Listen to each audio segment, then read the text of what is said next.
All 9 tanks are basically full, and the garden is off to a great start. So happy Earth Day 2020. It's April 22nd, which is Earth Day, so I took on more garden projects today. I had already tilled these exterior beds and seeded them. These are all beans and all sorts of other stuff. That's lettuce that actually lived through the winter, and some kale that did too. The onions and the garlic always make it through the winter. I got tons of beans and peas over here, as well as some tomatoes along that back fence there. I just tilled all of this. There was a ton of pine straw, as they like to call it here in the south. It's pine needles in the north. But yeah, I got a ton of it in my yard, so I just had to mulch it into this bed. I had actually cut a lot of limbs off the tree out front and stacked them on the garden over the winter. So now I have to burn this down and then put all the ash back into the garden. I was going to burn it here, but I think that fire would have been a little too big. And in order to till this pine straw a little bit easier, I actually took my angle grinder and sharpened my electric tiller's edges. They were just blunt square edges like that. So on the forward facing edge on each one of them, I sharpened them to a 45, just a sharp edge to trim it up. But that is the backyard with the garden, and this is all the grapes are doing really good as you enter into the normal backyard without food. And the grapes are along the fence there. This little guy isn't doing that great. I don't know why he's disproportionately doing less well. And as we go into this yard, everything's all trimmed up. I just did the yard work today, so mowed it and trimmed.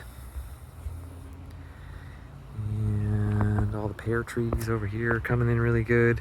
Big tree still got a little lean to it, but the props have held it for about 1.5 years, almost 2 years now.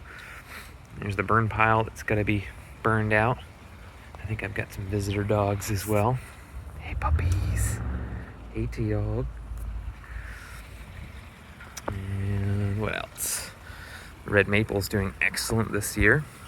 This guy's come in really nicely. Looks really good. Fish are doing great. The papyrus has gone crazy. I had to keep cutting that back like wild just to keep the pond happy. And what else we got? Let's go up and around the back of the pond. The back pond has got a lot of stuff going on in it. Lots of plants that overwintered. My flag iris is doing really good too. These myrtles go crazy back here. They've all rooted into the pond. This parrot's feather has taken over. I put it in the waterfall off to the side so it would just have a slow trickle of water. And it's gone wild, along with the papyrus. That's used to be just in that little pot back there, but all these shoots on its front triangle are actually just floating over the pond. The fish seem to keep pretty happy because it keeps them away from the predators that would normally get them from above. So, what else? The redbud with the weeping little heart-shaped leaves came in really good. The red myrtle's doing great. We had a really, really mild winter, so everything seems to overwinter really well. And so it made for a great spring. Feed these little fishies, so.